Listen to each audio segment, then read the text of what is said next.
একজন নারী হয়ে ম্যাডাম আমি আপনাকে অনুরোধ করতেছি, নিজের ঘরের স্বামীকে সময় দেন এবং তাকে বুঝতে শিখেন। কারণ একটা সংসার টিকে থাকে ভালোবাসার উপরে। সেই ভালোবাসা বিশ্বাসে যদি আপনাদের ভিতরে না থাকে, তাহলে ম্যাডাম আপনাদের সংসার দুদিন পর পর এরকম ভাঙ্গা যাইব।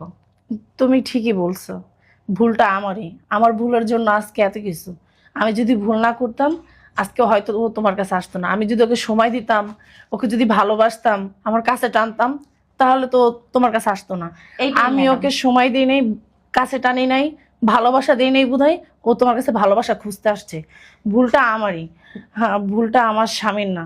আমরা দেখেন মেয়েরা ম্যাডাম, আমি আপনাদের বাসার নুন খাইছি, আপনাদের ক্ষতিকর্ম এরকম কোনো ইচ্ছা বা কোনো আমি এরকম কোনো কিছু স্বপ্ন ভাবতে পারি না।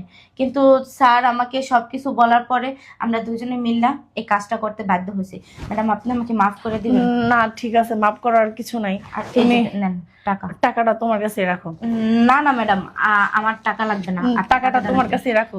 না ম্যাডাম, আমার আমি টাকা তোমাকে লাগবে না। খুশি হয়ে